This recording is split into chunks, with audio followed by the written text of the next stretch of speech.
अक्सर कहा जाता है कि कलम तलवार से ज्यादा ताकतवर है, लेकिन जब यही कलम झूठ लिखने लगे और यही जुबान जहर उगलने लगे, तो वो ताकत माशरे की तामीर की बजाय उसकी तबाही का सबब बनती है।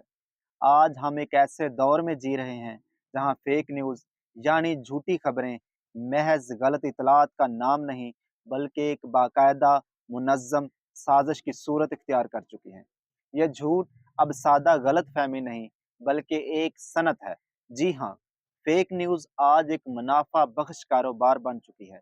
ऐसे मीडिया हाउसेस, यूट्यूब चैनल्स और सोशल मीडिया पेजेस वजूद में आ चुके हैं जिनका मकसद ही सनसनी, फितना और अफवाहें फैलाना है। इनके लिए सच्चाई गैर ज़रूरी है, इखलाकियात बेकार हैं और तहकीक एक फजूल अमल है। इनके नज़दीक सिर्फ एक चीज़ अहम है, नफ़ा, शोहरत और असर और सूख। फेक न्यूज़ फैलाने वाले हर तबके, हर पहलू को निशाना बनाते हैं। सियासतदानों को स्कैंडल्स में उलझा देते हैं, अक़लियतों को मुल्क दुश्मन करार दिया जाता है।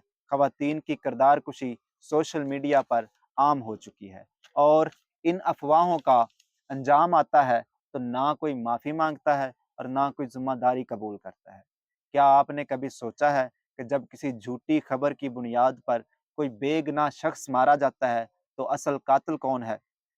क्या वो शख्स जिसने हाथ में डंडा या बंदूक उठाई और जिसने झूठ गढ़ा, इसको फैलाया और लोगों के ज़हन में झूठ भरा? ऐसी खबरें सिर्फ लोगों को ही नहीं मारती, बल्कि मुआशरे के इत्मीद, इत्तेहाद और इस्तेहकाम को भी कत्ल कर देती हैं।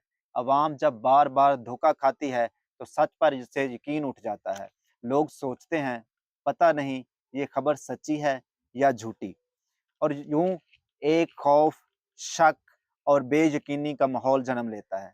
इसका नतीजा सियासी अफरा-तफरी, मुआशरती तफरका, नफ्सियाती असरात, अदलिया और कानून पर अदम इस्तेहकाम और बैन अल-अक़वामी बदनामी मिलता है। ये सिर्फ हुकूमत की नहीं, ये हम सब की मुश्तरका जंग है। अगर हमने अब भी आंखें बंद रखीं, तो वो वक़्त दूर नहीं जब हर शख्स हकीकत से महरूम एक झूठे बयानिए का गुलाम होगा। मुआशरे में अमन, भाईचारा, इंसाफ और तरक्की सिर्फ सच्चाई से मुमकिन है, और जब सच्चाई को खतरा लाहक हो तो खामोशी जुर्म है। याद रखिए, फेक न्यूज़ सिर्फ झूठ नहीं, ये सच्चाई की कब्रें खोदने वाला बयानिया है।